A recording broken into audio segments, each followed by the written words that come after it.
है अभी तक 2 महीना हो गया, अभी तक कोई कार्रवाई नहीं हुई है। ऑडियो वायरल हुआ, खबर भी चला जिसमें माँ बहन गाली दिया गया, हॉर्न सटाया गया, लेकिन प्रशासन के द्वारा कोई कार्रवाई नहीं हुई। मुझे लगता है कहीं ना कहीं प्रशासन निष्पक्ष होकर काम नहीं कर रही है। मैं प्रशासन को आपके चैनल के माध्यम से संदेश दूंगा कि आप अपराधियों के साथ भाई जैसा नहीं, आपकी जो ड्यूटी है और आपकी ड्यूटी के अनुरूप जो उन पर डर होना चाहिए, भय होना चाहिए, वो दिखना चाहिए। तो प्रशासन को ऐसे गंभीर मुद्दों को एक्शन में लेते हुए त्वरित कार्रवाई करनी चाहिए। आगामी चुनाव में जेबी कैसे स्वतंत्र लड़ेंगे, किसी का समर्थन करेंगे? हम लोग स्वतंत्र लड़ेगे और भविष्य में अगर कभी लोकसभा में कितने लड़ेंगे और विधानसभा में देखिए, विधानसभा भी समय है, लेकिन जहाँ तक लोकसभा हम लोग आधे दर्जन सीटों पर चुनाव लड़ेंगे। दुमका लोकसभा में भी कैंडिडेट उतारेंगे? हाँ, उम्मीद है हम लोग दुमका में भी कैंडिडेट उतारेंगे। सारण विधानसभा का कुछ पता है, यहाँ से कौन प्रत्याशी हो? देखिए, अभी चूंकि लोकसभा, इसलिए हमारा फोकस लोकसभा में है। जैसे विधानसभा के लिए हम लोग कुछ करेंगे, सारण से हमारे प्रत्याशी दिखेंगे। दादा, बड़ा महतो के बारे में क्या बोलना चाहते हैं? देखिए, नहीं, बिल्कुल एक राजनेता की अच्छी कुशलता है। अगर वो महतो गांव जाए तो खुद को महतो बोले, कोई आपत्ति नहीं। मंडल गांव जाए तो हम खुद को मंडल भी बोले, यादव गांव चाहे कुछ जाए तो खुद को यादव बोले। लेकिन मेरा मानना है कि केवल भाषण में बोलिएगा या फिर आपके अधीन चलती है चित्रा कोलियरी, वहाँ उस समुदाय के लोग कितने हैं, वहाँ भी तो उनकी भागीदारी दिखनी चाहिए। केवल भाषणों में आप किसी समुदाय का हितैषी अपने आप को ना बताएं। रोजगार में आपके उनका कितना हितैषी है, इस बात का भी तथ्य होना चाहिए। ये जो पेपर लीक हुआ था, ये झारखंड सरकार के रीजन में हुआ है सर, इसके बारे में आपका क्या कहना है? हाँ, बिल्कुल, कहीं ना कहीं हमारे जो सरकार है, हमारे जो विपक्ष भी हैं, अगर सरकार दोषी करे तो विपक्ष को मजबूत होना चाहिए। यहाँ दोनों का ढुलमुल रवैया है। जब यहाँ वेतन बढ़ाया जाता है तो पक्ष विपक्ष जश्न मनाता है, 2,72,000 विधायक का पेमेंट। लेकिन जैसे ही पेपर लीक होता है, और पेपर लीक पटना से होता है, देखते हैं सब मिली भगत होती है। तो कहीं ना कहीं इस राज्य की सिस्टम में सर, वेतन की जब बात आई तो मंत्री बनते हैं उनका भी पेंशन लेते हैं, विधायक बनते हैं उनका भी पेंशन लेते हैं। इनके बारे में सर आप क्या कहते हैं? क्या आपकी सरकार बनेगी तो ये नीति लागू रहेगी या नहीं? बिल्कुल, चूंकि शायद विधायकों का जो वेतन होता है वो शायद अनुसूचित 7 का मामला नहीं, अनुसूचित 7 की, हाँ, राज्य सूची का मामला है। जी, मेरी जहाँ तक जानकारी, आप लोग पढ़े लिखे लोग हैं, ये अनुसूचित 7 में राज्य सूची का मामला है, विधायकों का वेतन, उनका पेंशन। तो अगर चूंकि हम लोग स्टडी करेंगे, अगर संभव हुआ कि हम लोग अपनी शक्तियों का प्रयोग करते हुए अगर उनके पेंशन को बंद कर सके तो ब्रेंच नहीं ठोका जाएगा। नहीं, हम लोग कोशिश करेंगे राज शक्तियों का निर्वहन करते हुए। ठोकने की बीमारी होती है अंदर जाने के बाद। नहीं, हम लोग अपने कई बार हमने देखा, कई बार अलग होगा। पूरे झारखंड में जो शख्स आपके बीच खड़ा है, ऐसा शख्स भी दिखाइए।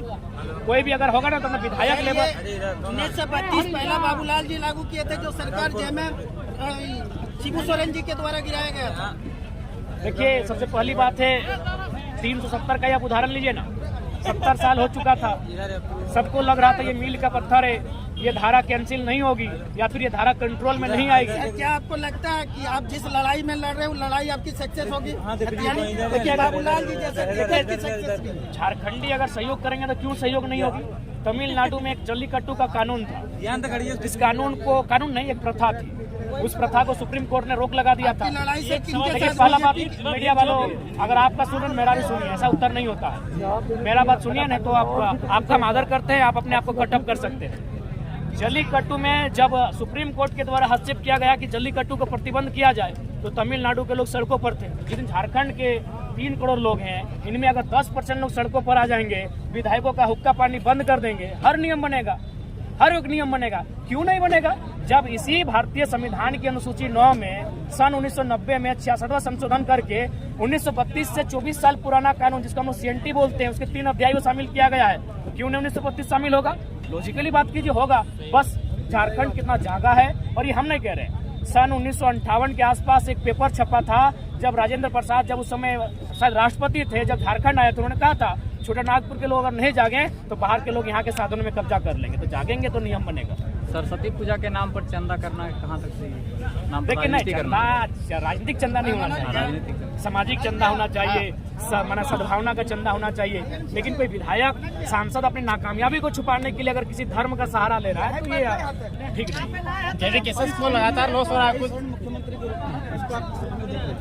देखिए, कहीं ना कहीं वे झारखंड मुक्ति मोर्चा के वफादार थे, इसलिए मुख्यमंत्री बने हैं। चूंकि अभी वो नए आए हैं, इसलिए मैं उनसे पहले ये कहूँगा कि निष्पक्ष होकर काम करें, और सबसे पहले जो छात्रों पर FIR हुआ है उसको रद्द करवाएं। और जो भी, चूंकि देखिए झारखंड मुक्ति मोर्चा का एक महत्वपूर्ण मुद्दा था 1932 का खतियान, उससे और एक महत्वपूर्ण मुद्दा था कि जो हमारी जीएम लैंड है उनका रसीद कटेगा, लेकिन रघुवर दास ने जीएम लैंड को लैंड बैंक बना के उद्योगपतियों को बेचने की तैयारी की है, तो जीएम लैंड का रसीद कटे, क्योंकि झारखंड का मतलब है जल जमीन जंगल। बिरसा मुंडा की लड़ाई भी थी जमीन बचाने की, और रघुनाथ महतो की भी लड़ाई थी जमीन बचाने की, तिलका मांझी की भी लड़ाई थी जमीन बचाने की, और जितने भी आंदोलनकारी रहे हैं, चाहे टिकैत उमराव रहे या शेख भिखारी रहे, सब झारखंड की माटी को बचाना चाहते थे। तो सरकार को चाहिए कि उस नियम को रद्द करते हुए रेतों का अधिकार बने, ये नियम होना चाहिए।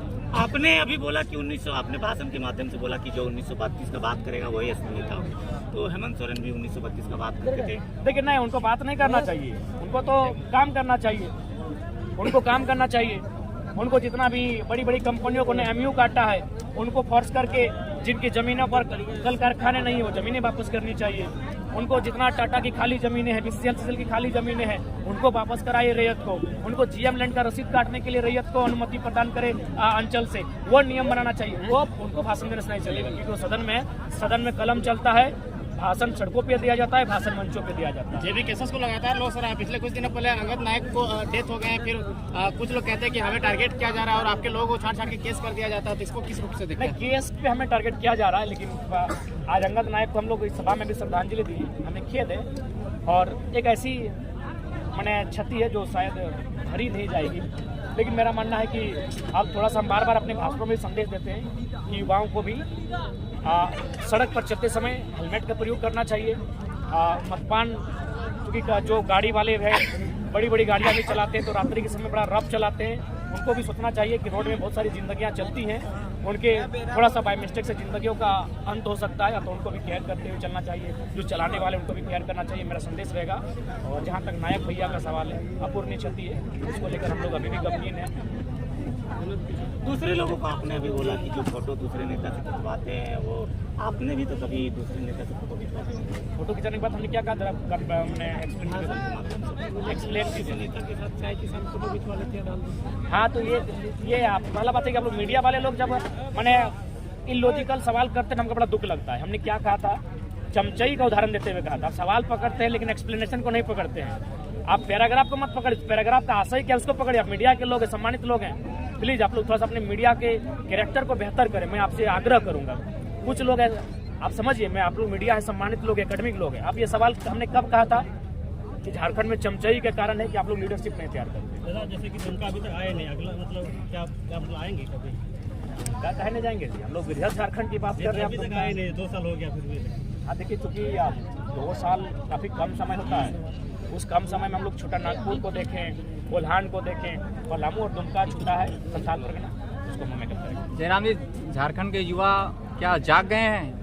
जिस तरह से अभी देखेंगे आपकी जनसभा थी, वहीं दूसरी ओर विधायक जी चंदा के नाम पर 3 से 4 हज़ार युवाओं को बुला लिया जाता है, तो क्या वो झारखंड के लोग जागे हैं? जागे हैं, लेकिन कारण एक क्या है कि इकोनॉमी, आप भी जानते हैं कि आप अगर मीडिया का काम कर रहे हैं या फिर कोई अगर पुलिस का काम कर रहा है तो इकोनॉमी मस्ट है। और इकोनॉमी, झारखंड की जो इकोनॉमी को डैमेज किया गया है, कारखाने हमारी, फैक्ट्रियाँ हमारी ज़मीनों पर, लेकिन इकोनॉमी हमें यहाँ से नहीं हो पाती, हमें सूरत गुजरात जाना पड़ता है। तो हर इंसान को जिंदा रहने के लिए इकोनॉमी की जरूरत पड़ती है। तो इकोनॉमी डैमेज होने के कारण युवा कहीं ना कहीं भटक रहे हैं। तो मेरा मानना है युवाओं को संभल कर अपने वोट का प्रयोग करना चाहिए, जो हमारी इकोनॉमी को बेहतर करे, हमारी अर्थव्यवस्था को बेहतर करे, जो हमारे का रास्ता तैयार करे। छोटे छोटे सभाओं के माध्यम से गिरिडीह लोकसभा की तैयारी आप कर रहे थे, पर आज भाषण में आपने कह दिया सारठ की विधानसभा को खुली चुनौती दे दी है कि आप जिस लोकसभा से आप जाएंगे हम वहाँ पे अपनी दावेदारी पेश करेंगे। तो क्या हम आदरणीय माननीय बड़े भाई रणधीर कुमार सिंह को पुनः कहेंगे, उन्होंने हमें चुनौती दिया था, मैं उन्हें आमंत्रण दूंगा